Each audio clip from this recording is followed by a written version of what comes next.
Hi everyone, happy Wednesday. Tonight we have a very special guest coming on with me. His name is Alex Gilbert. He's an adoptee and he is also the founder of I'mAdopted.org. So Alex, once you join in and request, we will get started. Hi Amber. Hello.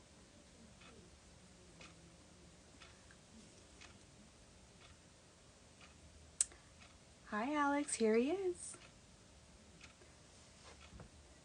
Okay, here's request to join.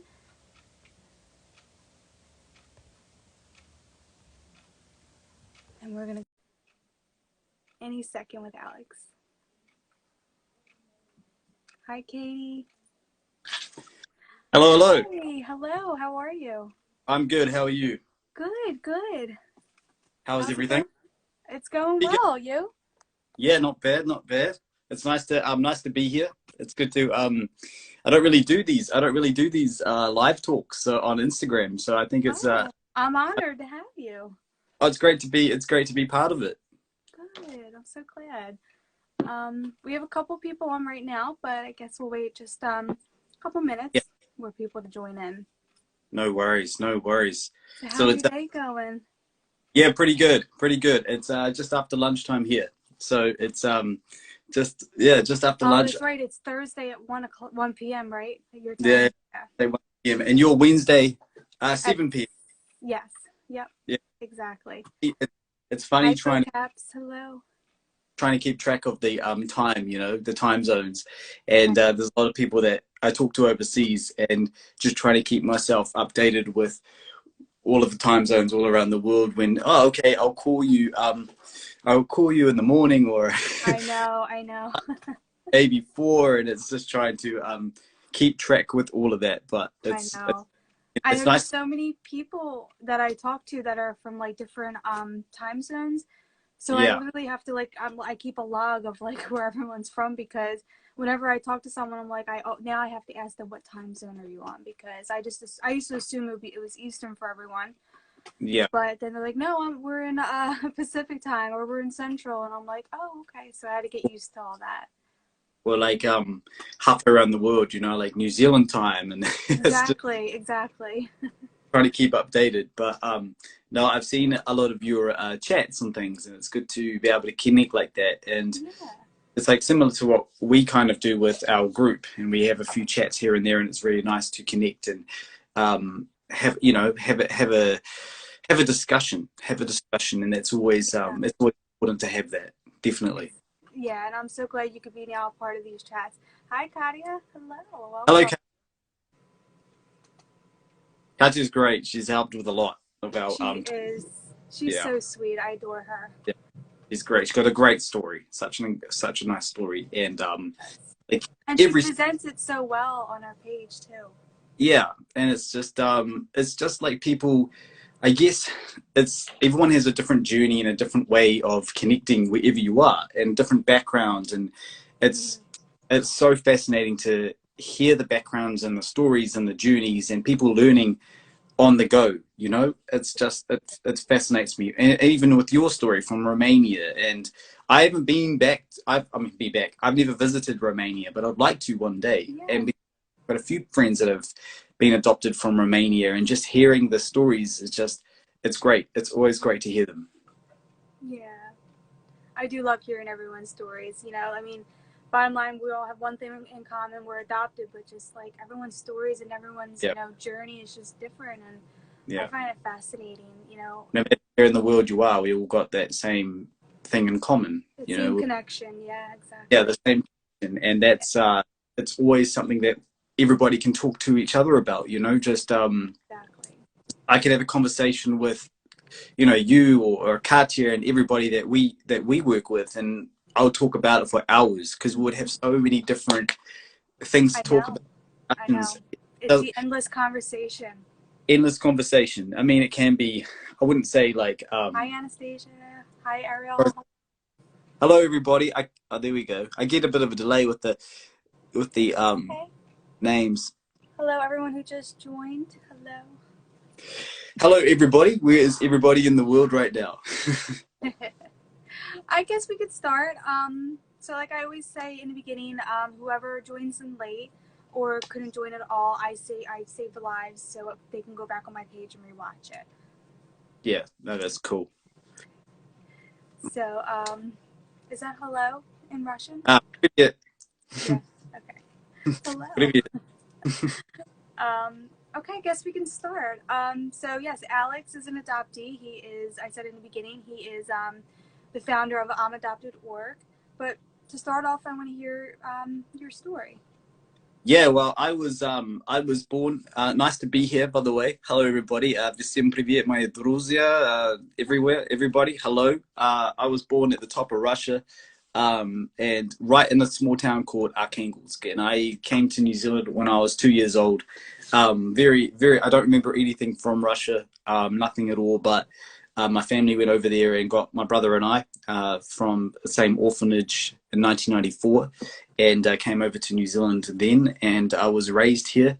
I was actually raised in this town that I'm at the moment. I'm out of the city at the moment, but I was raised in a small town north of Auckland, which is our biggest city. And yeah, it's such a interesting comparison with Russia and compared to here, and just growing up with that. I grew up with the Russian culture in my family, and all of that sort of stuff, and learning about it, and but all the history of that, and just photos and videos my family always showed me, and was always quite open about it, it was always something quite special to me and my brother. So having that has always been a part of my life, and all of that's been connected with me ever since. The only thing I didn't know about was my birth parents, which in 2013 I eventually tracked them down using social media.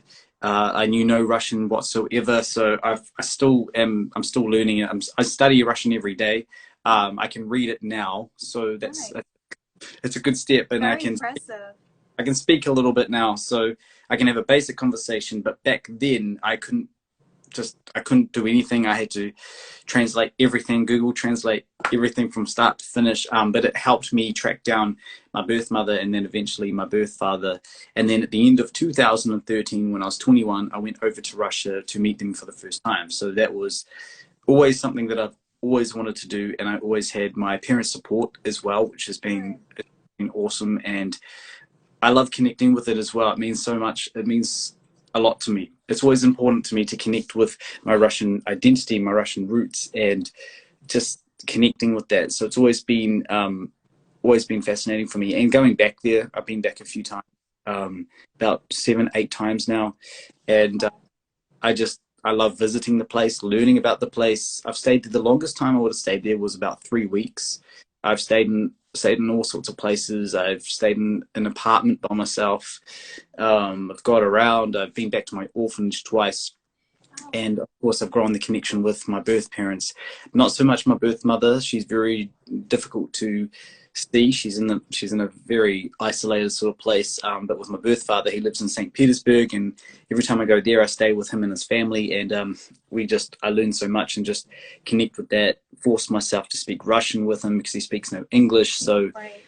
it's in the beginning, it was always a language barrier that was very, very difficult. It made me feel a little bit embarrassed that I couldn't speak the language, even though I technically should. I say to myself I should, because I'm Oh no, you born shouldn't. there. Absolutely.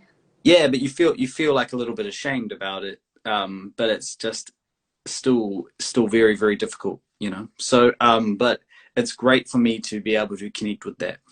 And then in 2015, then I established the I'm Adopted organization, which deals with adoptees everywhere, all across the world. So it's domestic or international adoption. But we have a lot of people from Romania, Ukraine, and New Zealand, in America, New Zealand, Australia as well, the UK, all of that. So we have Nice.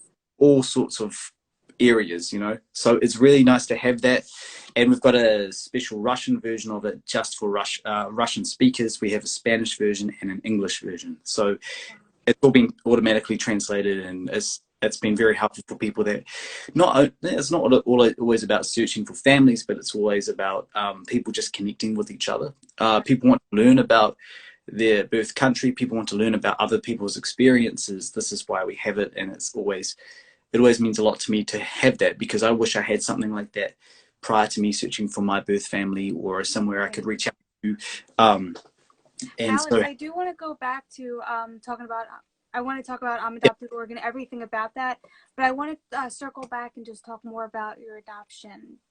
yeah, of course. Yeah, of course. I'm getting, No, I didn't want to interrupt you because you just kept going. I was like, wow, he's on fire. I love it.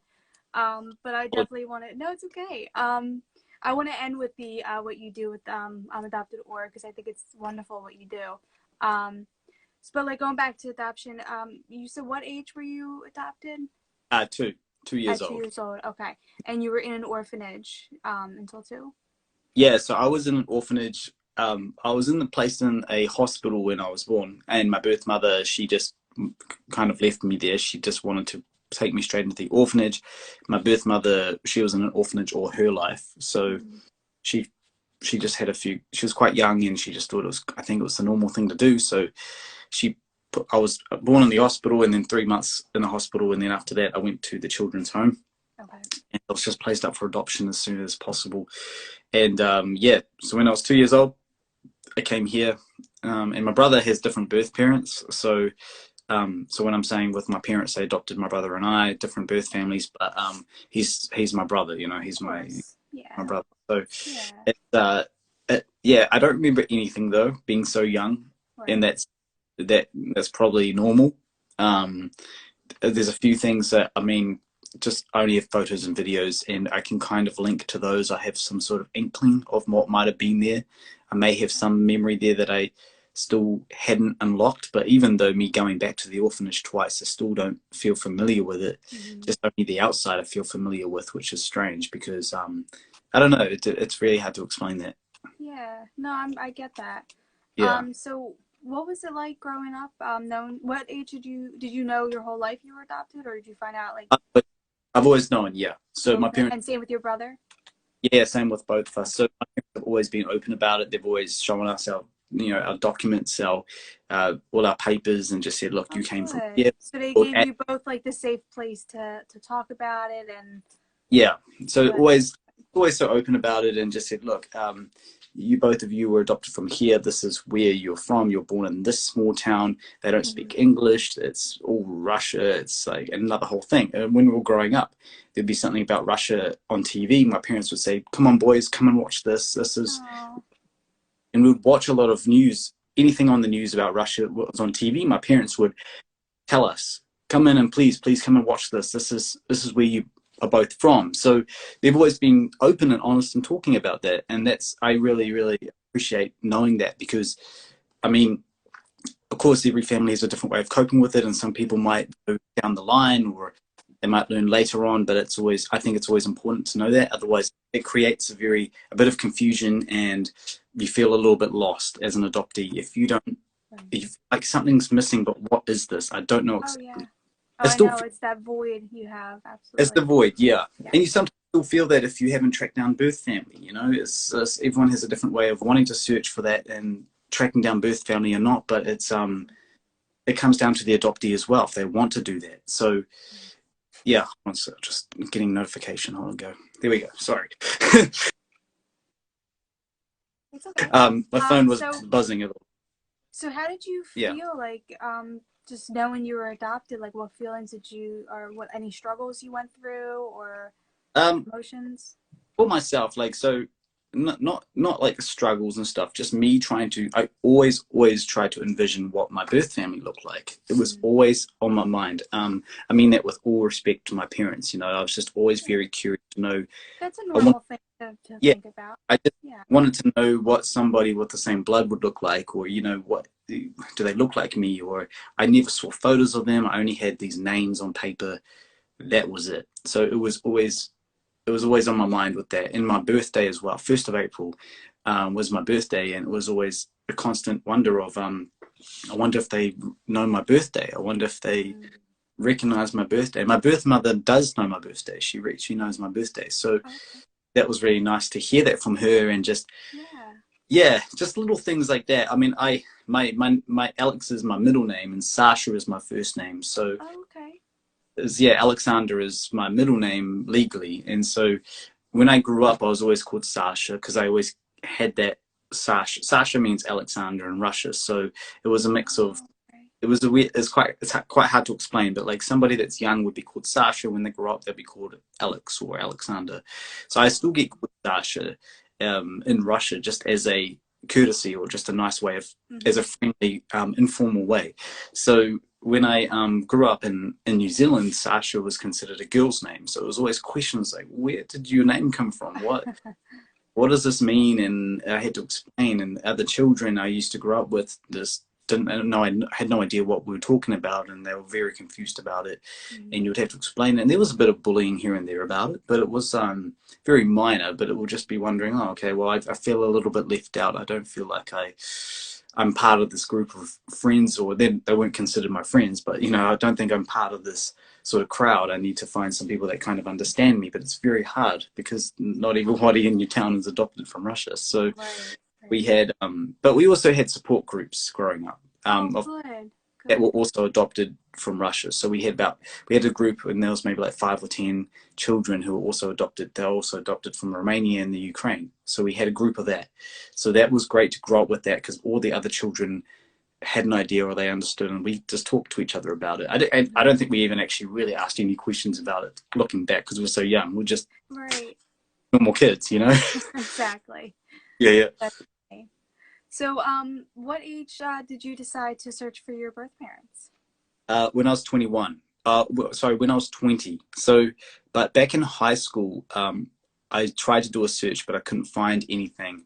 Looking back now, I don't think I looked hard enough, and didn't know where to begin. So that was very, very, it's like pulling out a piece of paper and it's just all this jargon. You don't understand it. Where do you begin? It's the thing that I had to try and figure out myself, because I was only 17 back then, and then I just gave up. So I put it away and just waited until I was 20, and then I had another look, because everyone would ask me about it. They'd say, Alex, you should track down, because when I left home when I was 18, and then I went to the big city in Auckland, and I've been down there for about 10 years now. But when I went down there, all my friends from film school, when I was doing film school, first year, was where there with my friends. They said, Alex, you should track down your birth family. They weren't pushing me, but they would always they were encouraging you.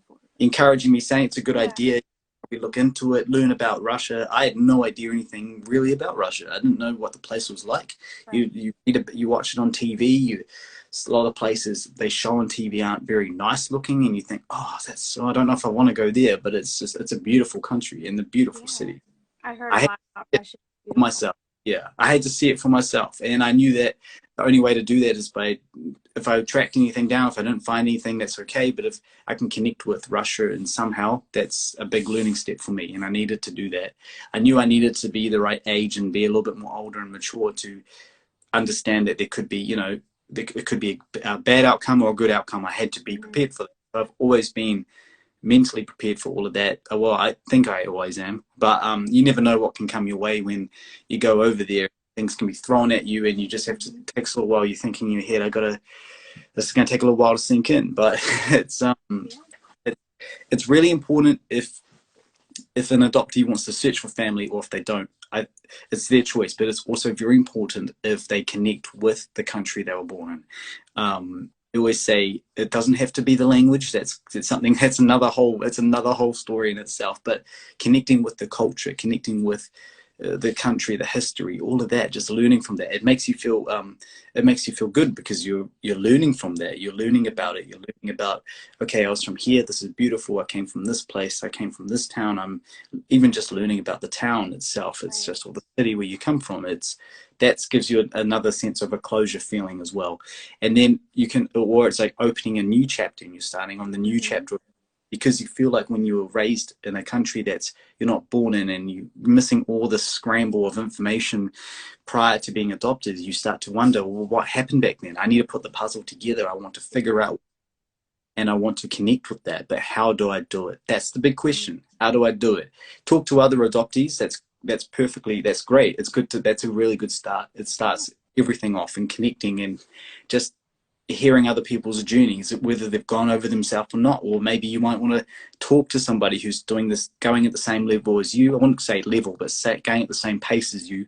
Exactly. And they might go, I want to go over to my birth country in 2 years. And you go, okay, me too. So let's talk together. Let's build this contact together. Let's build this discussion, and then when we eventually are ready, we'll both be ready to go. You got to give it time to be ready. You got to give it time, and it's also it's not good to just rush into it and then just go. But some people are. Some people are very excited to go, and that's perfectly fine. They can do that, and they have the time of their life, and so. Yeah. It always comes down to personal choice and personal decisions as well. But I always say it's really, really important to just connect with other adoptees about that and just talk about it. It doesn't have to be always from the same country of birth. It could be from another country and just chat. So that helps people a lot connect to You're other. still going through the same thing wherever you come from, so. Yeah. Otherwise, you feel like you're in a box of just wondering. You're in this trapped box, and you're wondering who. I don't understand why do I feel like this? Why do I not know about this? So you want to try and connect with that, and you just got to figure out how to do that. So that's how I've always looked at it. I agree. Sorry if I'm talking too much. No, it's okay. I love everything you're saying. I'm like so focused and everything. So when you when you gave up, you said, and then you searched again when you were 21. Yeah. So around 2021. So I turned 21 during the search. So it was March, okay. April, and I got in touch with my birth mother in March, and then I turned 21 a few weeks after that, and then found my birth father. In fact, I found my birth father probably around my birthday, actually, when I did turn 21. And he didn't know anything about me. He had no idea I existed, all of that sort of stuff. So, because my birth mother never told him. So I had to go through this whole. I reached out to him. I found his profile, and I had someone that was speaking fluent Russian and told me what to say, just to be, make a nice message about it and say, look, hey, I don't want to shock you, but I've got a feeling you are my son. So I sent him a message, and he said to me, I remember him saying, can you please explain who you are? Where do you live? What is this all about? So I had to explain to him.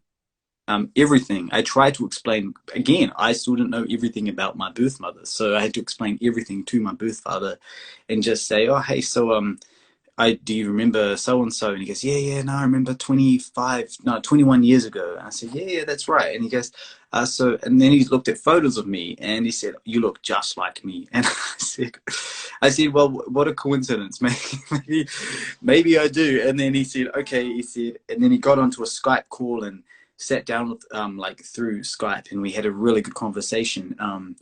And he just explained everything to me and said what he kind of knew. And he said I was on the phone with Tatiana, your birth mother, and she confirmed everything and not complained, sorry, she confirmed everything and went through the whole journey and talked about all of it. And he said, please come to Russia. I want to see you as soon as possible. And it was really nice. And it was just he had to tell family. It took like a week of just going through the process of telling everybody, and it takes a while to sink in, especially when you have no idea, especially if you get some strange message. I remember him telling me, he said some young man from New Zealand reached out to me claiming I was his father, and he still remembers how much of a shock it was to him, and just he thought it was a scam or a joke. And I always say to him, well, it's no joke. It's no joke.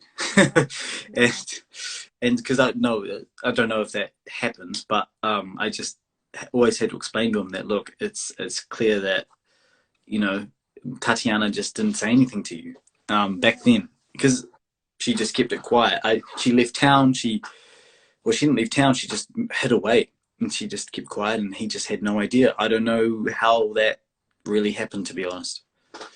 But it's happened in a lot of cases. I don't mean to interrupt you. I just want to say hi to all the new people that just joined. I see you joining. I don't want to interrupt you, but hi everyone. Thank you for joining. Thank you. Hello everybody. I wonder where everybody is from. Yeah, let us know where all where you're from, basically. Yeah, I want to know. I wonder if anybody from I got tongue tied for some reason. There'll probably be Russian speakers. What? There'll probably be some Russian speakers on here. Oh, nice. Hi, Daria. Yeah, probably. I said that right? Hello, Daria. Hello. How are you? Здравствуйте. I know da. Da, that's good. That's all I know. Isn't and da? Because it's Romanian as well. Yeah, so. Romanian, yeah. It's quite similar. There's a lot of similarities with the languages. I think I know. What is it? Das vidanya? Das vidanya. Goodbye. Okay. It's funny you want to know where I learned that from? Where did you learn it from? There's this movie Anastasia, It's an animated movie. Yeah. And it was in Russia, and the whole family was Russian. And I remember her saying "Das Vidanya" to this bad, evil guy, Yeah. and of course that's the one word I picked up. There's a lot of people joining now. Yes, welcome, welcome, newcomers. Hello, Hello, Alina. Hello, H Lady 07. Rosalind. Hello, hi. Should be 007. For everyone who's joining now, I'm sorry you missed it, but I will be saving the live for you to go back on my page and watch it if you came late. Yes, missed out. Anastasia said, great movie, of course, because it's after your name. There you go, Princess Anastasia.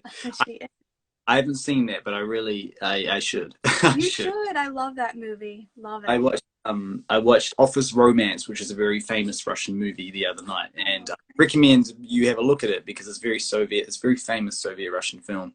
Okay. I've seen a lot of Soviet Russian movies, and the comedy is just classic. It's very different watching that, but it's great. It's great. It's yeah. Also, all countries have different classic movies, and they're always so great. They do, absolutely.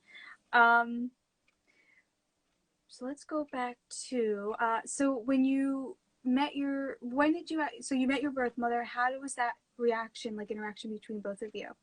Yeah, so it was really it was very, looking back, it was quite difficult. It was quite difficult because I left here and said goodbye to my family, and I said I'll see you later. And I remember both of my parents kind of breaking down and getting quite emotional when they said goodbye because they just had no idea what to expect from me. And I went over all by myself, and I stayed. That's brave. That's so brave. Yeah, 2 days of flying. You know, it was a long way to go. Hi, Frankie. But it was hello, hello, hello. And it was just trying to, I guess, on the way, take everything in and understand what you're doing. And I remember getting to Moscow, and it was nighttime, and we had some people meeting me there. Had come all that way, went through the custom control, handed over my passport, my Russian passport, and said, "Oh, hey, hello, you know, I've come to meet so and so," and the person picked me up, got a taxi back to the hotel, and then the next morning I had to get up at 5 a.m. Just after flying for 2 days, and then I went to see my birth mother, which was a 4-hour drive, about a 4-hour drive, and then I remember waiting in that car. It felt like the longest drive of my life. Just it was. Sure. I had my phone. I had my phone with me. I was contacting my parents here, to keeping them updated with like WhatsApp and stuff. And I was just saying, look, I'm so nervous. And we're calling my birth mother, and she's like, yeah. I'm ready. I'm waiting. So I remember getting to her town, and she was just standing there, and I got out of the car and I walked over to say hello, and it was just very, very nerve-wracking. It was completely nerve-wracking. I had gifts for her. I made a photo album of my life, and I gave it to her as well, just as me as a child up to an adult, and I gave her that, and she was just like, she was in shock. She was just, yeah, I think we're both feeling on edge for that. It was all happened. It felt like I had been planning that all year, but when you get to that reality point of actually going to meet her, it feels like it was planned in a day, and it's not. Yeah, I'm sure. You know, it was very just. I've got a very clear memory of it, and it feels like the most clearest memory of just even her showing me her inside her apartment, and she was just showing me around and everything, and she's talking, and then I'm sitting there looking at the translator saying, "Can you, I need you to translate," because I want to know what I'm saying.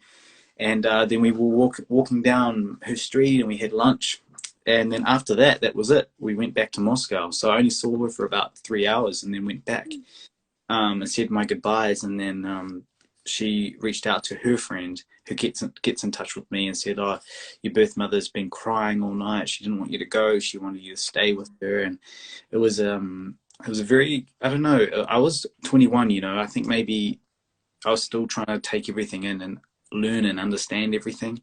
And I know her life is not easy. It's never been easy for her. But I just was very thankful and very grateful I was able to see her and get to know her and get to know who she is. And then the next day I got to Moscow. So that day I got back to Moscow. Hello. Hi, Eileen, hello. Elena, hello. Hello, everybody. And so, yeah, I hope nobody's tuning in the middle of middle of a story. So Oh, I it's know. got back to Moscow, and then the next day we flew to St. Petersburg, and that was the greatest time. I And that was got where your birth father is. Yeah, so got to St. Petersburg, and he was constantly texting and calling me saying, "Where are you? Where are you?" Oh, he's so excited. So excited. He said, "My family's all here. We've got barbecue ready. We've got dinner ready." And I said, "Okay, well, I've got to meet you first." But That's yeah, so nice. right. And we got to his apartment, and he was there, picked me up, and he just got all emotional and said, "Oh, this is my wife. This is the family," and took me inside. We had dinner. We Everything was there, and we were there for hours. And then the next day, we had barbecue in the park. It was wintertime too, by the way, Oh, middle. So I don't I know guess if it didn't even matter. it didn't really matter, but it was just awesome to connect with him like that.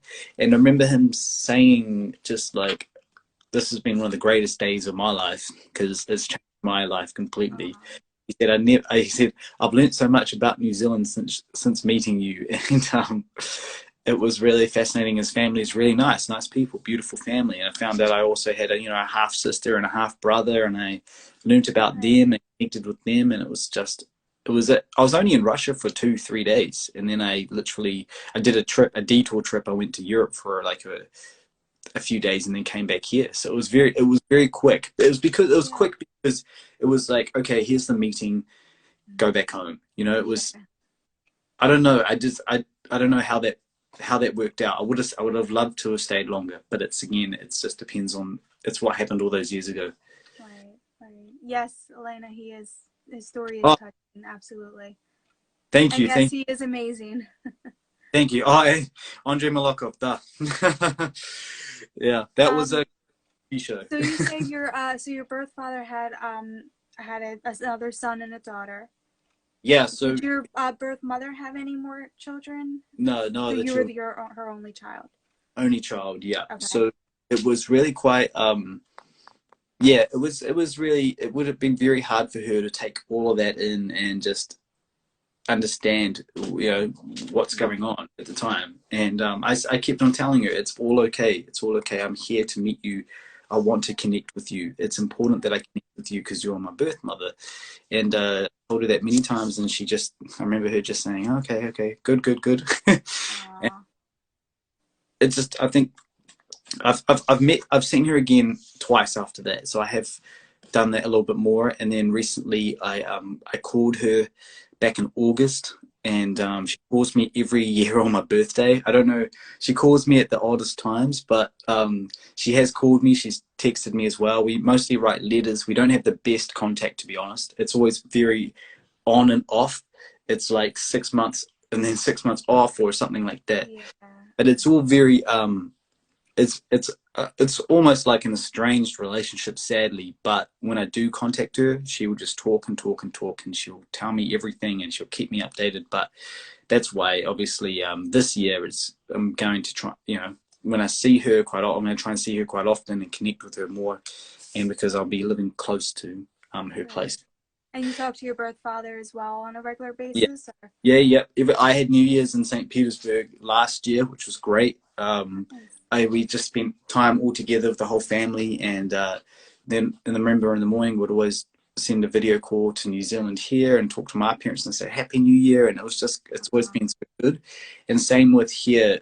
I would also do a video call to Russia, and I'll do the translation for the family. So I'd say, "Oh, he's at work right now. He's saying hello," and it's great to have that going. I don't do that with my birth mother because she doesn't have a phone. She has to go halfway through town to call me, and so Oh, I write letters to her. I write letters. I send flowers to her. I do all that remotely, and she so nice. gets it. But her town and her life and situation is very hard. Yeah, Yeah, I'm yeah. sure. I'm sure. Oh, hello. Merry Christmas to you too. Merry Christmas. Hello. Um, so I want to get into adopted.org and just talk about when you started, Yeah. when you founded it, and what you really do with it. I want to hear about it. Yeah, so 2015, I set up I'mAdopted.org, and it's a community, it's a space. It's oh, this person's from my birth town. He's Oh, very Mark. cool. Hello, hello. Nice. Start Привет. So it's really, yeah. So in 2015, I set up this organization, and I got my friend Alex, who's adopted from Romania, got him on board too. Set up this community for adopted people to share the stories, reach out with each other. We do live chats. We used to do a lot of meetups in person. We did a lot, actually. We did a few meetups in New Zealand. We did a few here. We did a few in Russia as well. We've done one in Ireland, which was pretty cool. And we've connected with people in the States as well that deal with adoptions too. So it's been a lot of, it's just been a platform that's been very helpful. People can search and put a story out there if they want to search for families. We have a group on there as well, but the resources, and that is the biggest thing. And I'm trying to, make things a lot easier for people adopted everywhere. All of us, we've got some great ambassadors. Daria is one of them. Katia is one of them. And we just all reach out with each other and connect. And it's a really important thing because we just all have a story to tell. And a lot of us, like, there's a lot of hearts going on there. Oh, I love it. I love the love. Keep It's sending nice. them. It's nice. Yeah, And it's important to me to hear the stories of others and just try and make things easier, because I know the paperwork, for example, for somebody that wants to go back to Russia is very difficult. So I'm making that a little bit easier. I'm dealing with the embassies here and dealing with some of the embassies in America for Russian adopted people. And we're trying to make things a lot easier, the process for passports. I'm working on that. So I've had a few meetings. And I've also worked with I'm Adopted. We've taken it to the Russian government as well. So I did some meetings with them. So we're growing that, and as well as the New Zealand government. So it's just about making things a little bit more open, more accessible. And yes. that's and down the line as well, and just having more talks and conversations and live chats. Just people that want to ask Q&As, questions, people that are completely fresh on trying to search for anything or connect with somebody. It starts at every type of journey, every step on the way, every spot. The meeting other adopted people is so important because, I mean, you got so much to talk about, Yeah. and I could go on and on about it, but we've just we had registered just as a charity recently back in August, and we've started growing more of that sort of side of things. And we've been connecting with the adoption agency here in New Zealand that deal with all international adoptions. She's one of our directors for us, so she's been helping us. She's got all the sort of resources and contacts, and she deals with every family adopted here in New Zealand. She's dealt with all of them, all the international adoption. So that's been really good to have her on board. Very helpful, and just no matter what the story is, it's here for everybody, and hopefully growing more and more. So that's why I've got it in Spanish, English, and Russian. So Spanish, yeah, there's a lot of people adopted in Spain actually, from Really? a lot, yeah. And there's a guy there that's Ivan. He's adopted from Moscow to Spain. And he just does all the translations for us. He shares stories because there's a lot of people trying to find families too. Again, I'm Adopted is not focused on finding families. It's to reach out to somebody is there, and people can, but it's about people just connecting with each other, and it's always a big thing. Yeah, exactly. Someone said, I don't know her name or their name, but I'm from Russia and I live in the United States. Hello, Ron, Ronson. Maybe it's pronounced Ronson. Ronson Sean, from what I see. Hello. Hi. Hello. It's interesting seeing the people come on and reach out and connect. It's really Yeah. I love awesome. seeing new people join in. I love that. And I love when they engage with us and just tell us where Yeah, they're from. And I do love that. connecting is Um, really important. that's amazing.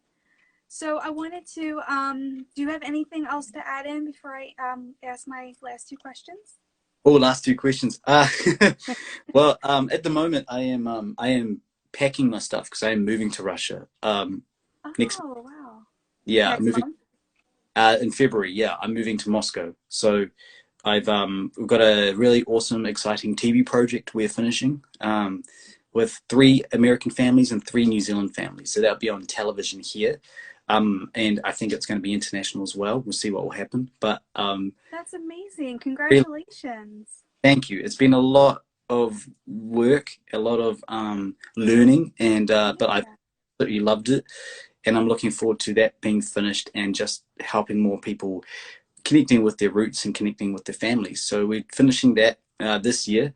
And then while I'm over there, I'm doing some more stuff with the organizations in Moscow. So growing more of that, but that's the plan. And more just my YouTube vlogging, which I enjoy doing, sharing all of that. So I love doing that as well. So it's just anything, any little pathway, any little avenue, anything that people can connect with, no matter what platform. It doesn't have to always just be social media. It can be something on television, telling a story, something on just talking face to face talking. And I know it's very hard in this day and age to meet with everybody, but face to face, or just even face to face like this is just it's just as important, because we can talk and we can, like we're Yeah, I talking right now. love face-to-face interactions more. Like when I get on calls, I ask people if I can call through like Instagram video, and because I like their like watching them, like if that Yeah. that's not in a creepy way, but No, no, I know what you mean.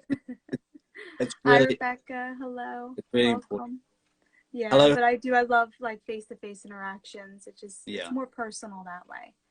It makes it's better than emailing or anything like that. I mean, Exactly, exactly. people, of course, people don't want to always give out and show their face and stuff, and that's perfectly fine. People Right, may right. like ask a few questions via email or messages, and Exactly. that's fine. It's Yeah, if perfect. someone told me they didn't want to do the video, I would be like, okay, that's fine. We'll just do a regular call or something. Each to But their own too, and that's yeah, why it's some people are very I guess they might be sensitive about their journey. They might not know where to begin. They might not want to start anything. They might not want to connect with any of their birth country. So it all comes down to the personal choice. exactly. But it's also great when you see some person adopted from overseas, wherever they're adopted from, even domestic. I'm including domestically too, but just being proud of where they've come from.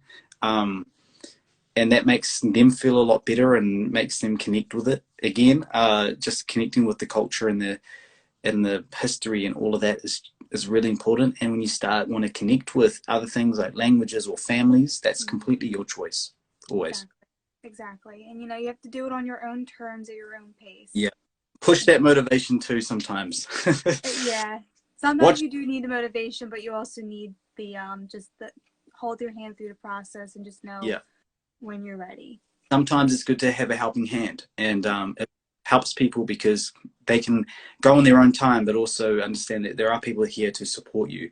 Um, and be honest with. I always say, depending on every family circumstance, be upfront and honest with your family, and just talk about it, and just say, look, I want to find this. I want to go back here. I want to learn about this. What can I do? And it's very. I'll just say this quickly, but it sometimes is very sad when a family doesn't support an adopted child of what they want to do. And I'm not on any sides. I completely get that. Why they might do that? They might be afraid. They want to protect the child. So I don't judge any family for that. But I just say, do what you can. You can only do what you can, as long as you do the best that you can. Exactly. Yeah. Well, that was actually my next couple questions. So you kind of Oh, did a little bit, but that's okay. yeah. So I always try to end with what advice would you give to adoptees? And then what advice would you give to adoptive parents? You sort of did the adoptive parents already, but I want to Yeah. still hear both. For adoptees, I always say, if you are interested in connecting with anything like that, your roots or anything like that, I mean, just do it at your own pace, do it at your own time. Don't compare your journey or your story with other people's journeys. Just do it your way. Do it your way. Be proud of all of that stuff where you come from, despite, yes, there are some really, really awful pasts, and I completely get that. But it's also about moving on with the future and just connecting with what you can, and be upfront, and be upfront with yourself, and tell yourself that, look, this is where I come from, but I'm also very proud of where I live now. You've got to be proud of that too, because you're raised in a beautiful country. You're raised in, America, New Zealand, Australia, all those other, there's some great places that people have been adopted into. And it's always good to be proud of that. You should say, look, I've got this heritage, this blood, but I'm also so proud of where I'm raised from. I love my country here. I'm so proud to be raised here. I've got a New Zealand accent as far as I'm aware, and Me too. yeah, but it's also like I'm so proud of Yeah, coming being born in Russia because it's part of me. It's part of my blood. It's part of me, and I'm so proud to talk about it. I'll talk about it to anybody. To take politics out of it, as well. It's like yeah. just focus on the country itself and the families, all of that. That's what I say for adoptees, and talk to someone else I about. like that. I like it a lot. And for parents, I say, if your child is interested to find birth family and they reach out to you or want to know where they come from or want to know about their country of birth or state of birth or domestic or international, sit down and take your own time. Tell them what you know. Be upfront and be honest about it, and just say, look, hey, this is where you come from. This is only as much as we know. This is what you could do. This is if you want to search one day. Maybe we don't want you to. You can do it on your own terms.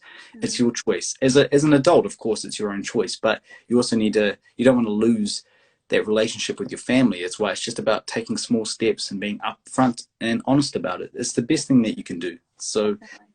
that's just my advice on that. But of course, everyone's got a different opinion, and I don't. That's okay. I mean, it's you're entitled to, your own, like everyone's voice matters, everyone's opinion matter, and I agree with that So completely. Yeah, yeah, so it's good. It's good. awesome. Does anybody have any questions for Alex or myself? If so, let us know. We'll be happy to answer them. Hello. Welcome to the newcomers. Hello. For those who came late, I said, I'll say it again. I'm going to save this live on my page so you can go back and watch it anytime. Yeah, yeah. It's good that you can save them because people can watch back. Yeah.